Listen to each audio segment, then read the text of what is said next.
বারবার গভীর সমুদ্রে নিম্নচাপ এবং লঘুচাপ সৃষ্টি হওয়ার প্রভাবে সবথেকে বেশি লোকসানে পড়ছে উপকূলের জেলেরা।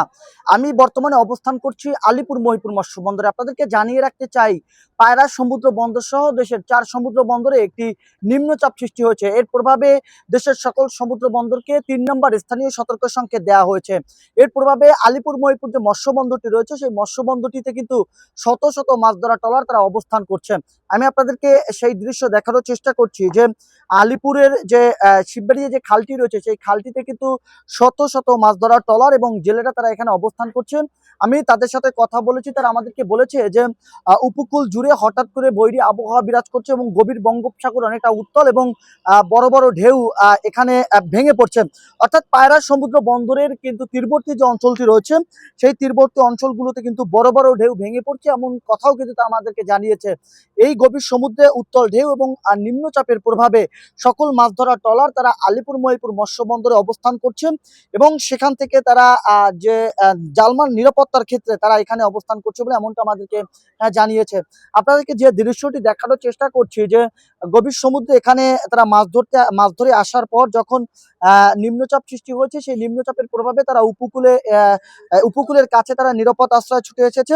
এরপর যে অবসর যে সময়টি তারা পেয়েছে, সেই অবসর সময়টিতে তারা তাদের যে কাঙ্ক্ষিত যে জালটি রয়েছে, সেই জালটি তারা মেরামত করে নিচ্ছে এবং গুছিয়ে নিচ্ছে।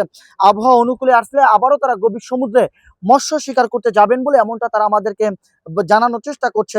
আমি আপনাদেরকে একটু জানিয়ে রাখতে চাই যে উপকূল জুড়ে যে বৈরী আবহাওয়াটি চলমান রয়েছে, সেই বৈরী আবহাওয়াকে কেন্দ্র করে উপকূলের মাছ ধরার যত ট্রলার রয়েছে তারা কিন্তু ইতিমধ্যেই আলিপুরে অবস্থান করছে।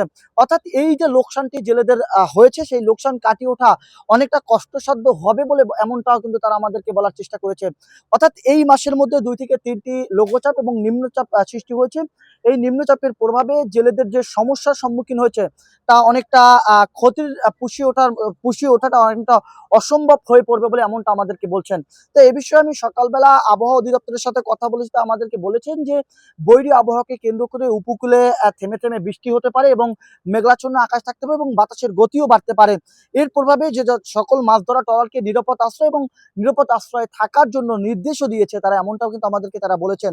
তবে এ বিষয়ে আমি উপকূলের যে কলাপাড়া মৎস্য কর্মকর্তার সাথে কথা বলেছি, তিনি বলেছে যে লঘুচাপের প্রভাবে সবথেকে অনেকটা বিপদের সম্মুখীন হচ্ছেন উপকূলের জেলেরা এবং তারা বলছেন যে বারবার এই লঘুচাপের কারণে যে জেলেদের যে সম্মুখীন হচ্ছে, জেলেরা যে বিপদের সম্মুখীন হচ্ছেন, এই লোকসান কাটিয়ে ওঠা অনেকটা কষ্টসাধ্য হবে বলে এমনটা তিনি কিন্তু আমাদের বলছেন। তবে তিনি কিন্তু আরো স্পষ্ট বলছেন যে আবহাওয়া অনুকূলে আসলে গভীর সমুদ্রে প্রচুর পরিমাণ মাছের দেখা মিলবে বলে এমনটা কিন্তু তিনি আমাদেরকে বলেছেন।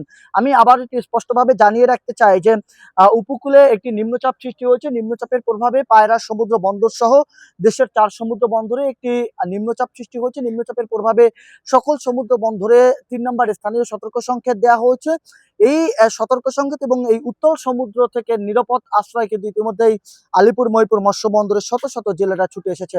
তারা কিন্তু বলার চেষ্টা করেছে আবারও যদি আবহাওয়া অনুকূলে আসে, সেক্ষেত্রে তারা উপকূলের কাছ থেকেই আবার গভীর সমুদ্রে মৎস্য শিকার করতে ছুটে যাবে বলে এমনটা আমাদেরকে বলার চেষ্টা করেছেন। অর্থাৎ গভীর সমুদ্রে নিম্নচাপের কারণে সবথেকে বেশি সমস্যার সম্মুখীন হচ্ছেন, অর্থাৎ সবথেকে বেশি লোকসানের মধ্যে পড়ছেন উপকূলের জেলেরা। জাহিদুল ইসলাম জাহিদ, খবর কুয়াকাটা।